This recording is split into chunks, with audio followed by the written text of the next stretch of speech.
Hello guys, आज हम लोग स्टार्ट कर रहे हैं नरमपंथी उदारवादी चरण। हमें पता है जब कांग्रेस का विभाजन होता है तो जो कांग्रेस में लोग आते हैं तो कुछ नरमपंथी होते हैं और कुछ आपके गरमपंथी होते हैं। तो उन सब के बारे में आज हम लोग क्वेश्चन करेंगे। तो आज हम जो टॉपिक है हमारा वो है नरमपंथी चरण, क्योंकि नरमपंथी कांग्रेस में काफ़ी एक्टिव रहा और गरमपंथी ने कांग्रेस में बहुत सारे विविधता फैलाई। लेकिन नरमपंथी भी आपका कम योगदान नहीं दिया, उसने भी खूब सारा योगदान दिया था। तो आते हैं टॉपिक पर। पहला क्वेश्चन कहता है, भारतीय राष्ट्रीय आंदोलन 1885 से 1905 तक की अवधि को क्या बोला जाता है? उस समय को उदारवादी चरण यानी नरमपंथी आंदोलन भी बोलते हैं, क्योंकि इस समय कांग्रेस ज़्यादा एक्टिव नहीं थी और नरम रूप से काम करती थी।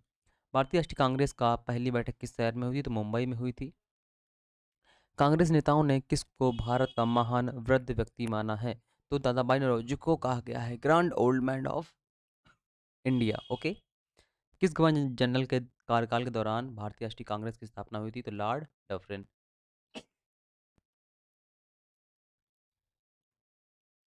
अगला क्वेश्चन कहता है, भारतीय विश्वविद्यालय अधिनियम 1904 किस वायसराय के कार्यकाल में आया था? तो लॉर्ड कर्जन के समय आया था।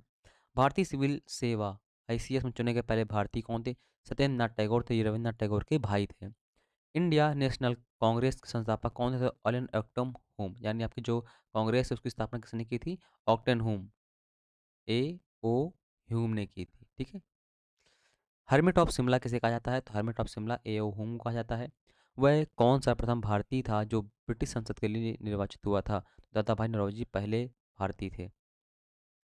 भारतीय राष्ट्रीय कांग्रेस का प्रथम अधिवेशन लगभग आखिरी समय पर पूना में बम्बई से स्थानांतरित किया गया था। क्यों? देखिए, पहले भारतीय राष्ट्रीय कांग्रेस का जो अधिवेशन था वो पूना में होना था, लेकिन पूना से बम्बई स्थानांतरित कर दिया गया था क्योंकि पूना में बीमारी फैल गई थी, हैजा। ठीक है, इस कारण बदल दिया गया था। A nation is the making पुस्तक किसकी है? सुरेंद्र बनर्जी की है, लेकिन ये पुस्तक आई नहीं है। भारतीय संघ यानी इंडियन एसोसिएशन के संस्थापक कौन थे? तो सुरेंद्र नाथ बनर्जी थे। लास्ट में इनका जो सम्मेलन था कांग्रेस में ही विलय हो जाता है। भारतीय राष्ट्रीय कांग्रेस के प्रथम मुस्लिम प्रेसिडेंट कौन थे? तो बदरुद्दीन तैयबजी थे। ब्रिटिश हाउस ऑफ कॉमन्स का चुनाव जिस जिस प्रथम भारतीय ने लड़ा था तो कौन थे? वो दादा भाई नौरोजी थे। किसने कहा था कि कांग्रेस पतन के लिए लड़खड़ा रही है? मैं मेरी सबसे बड़ी अभिलाषा है कि जब तक मैं भारत में रहूं कांग्रेस की शांतिपूर्ण समाप्ति में सहयोग करना चाहता हूं। तो ये लॉर्ड कर्जन ने कहा था। लॉर्ड कर्जन के समय आपका बंगाल विभाजन 1905 में हुआ था। अधिकतर नरमपंथी नेता थे शहरी क्षेत्र के थे। ये क्वेश्चन नहीं आते हैं ऐसे क्वेश्चन। 1905 में बंगाल विभाजन किस वायसराय ने किया था? लॉर्ड कर्जन ने किया था। देखिए, बंगाल विभाजन से कई सारी डेटें हैं, मैं वो क्लियर किए देता हूँ। देखिए, जो बंगाल विभाजन की घोषणा थी, कौन सी बंगाल विभाजन की घोषणा जो घोषणा की गई थी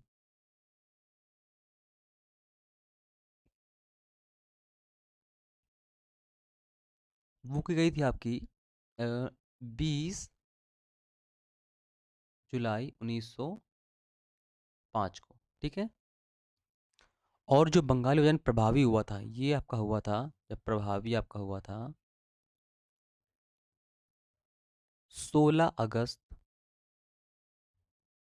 16 अगस्त 1905 को। ठीक है, तो ये दोनों तारीखें याद रखिएगा। आगे आते हैं। आगे कहता है, भारतीय राष्ट्रीय कांग्रेस की स्थापना कब की गई थी? तो 1985 में की गई थी।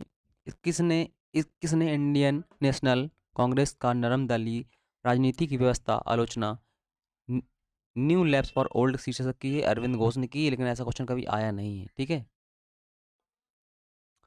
मद्रास महाजन सभा की स्थापना किस वर्ष की गई थी? तो 1884 में की गई थी। ये भी क्वेश्चन नहीं आया है। जो एग्जाम की दृष्टि से क्वेश्चन इंपॉर्टेंट है उन्हीं को हम सॉल्व करना है, बाकी तो ऐसे तो बहुत सारे हैं। अगला क्वेश्चन कहता है, भारतीय राष्ट्रीय कांग्रेस के 1905 के बनारस अधिवेशन की अध्यक्षता किसने की थी? तो 1905 में जो बनारस अधिवेशन हुआ था उसकी अध्यक्षता किसने की थी? गोपाल कृष्ण गोखले ने। भारतीय राष्ट्रीय कांग्रेस के प्रथम अध्यक्ष कौन थे? डब्ल्यू सी बनर्जी थे। दादा भाई नौरोजी ने 1886 में ईस्ट इंडिया एसोसिएशन की स्थापना की थी। कहाँ पर? लंदन में की थी। इसका उद्देश्य ये था कि यूरोपियों को भारतीयों के अधिकार के बारे में अ, याद दिलाना, मतलब उन्हें बताना कि भारतीयों को अधिकार देने हैं या बढ़ाने हैं। भारतीय नेताओं में से किसे ब्रिटिश द्वारा इंडियन सिविल सर्विसेज से बर्खास्त किया गया था? तो सुरेंद्र नाथ बनर्जी द्वारा को बर्खास्त किया गया था। भारतीय राष्ट्रीय कांग्रेस के प्रथम सत्र में कितने प्रतिनिधियों ने भाग लिया था? तो 72 प्रतिनिधियों ने भाग लिया था। ब्रिटिश साम्राज्य के अंतर्गत स्वशासन की मांग सबसे पहले किसने और कब की? तो दादा भाई नौरोजी ने की थी और 1904 में इन्होंने की थी। इनके द्वारा स्वराज विधेयक भी लाया गया था। इसके बाद उदारवादियों का सबसे प्रमुख योगदान क्या था? तो ब्रिटिश शोषण नीति की ओर जनता का ध्यान खींचना। देखिए उदारवादी जो थे ये चाहते थे कि हम बिल पेश करें, उसके द्वारा फिर अंग्रेज जो हैं वो उस पर विचार करें और भारतीयों को अधिकार दें। जबकि जो गर्म दल वाले थे वो सोचते थे कि हमें लड़कर अपने अधिकार लेने हैं, क्योंकि हमारा ही देश है। ठीक है, दोनों अपनी अपनी जगह सही थे, लेकिन सबकी नीतियाँ अलग अलग थी।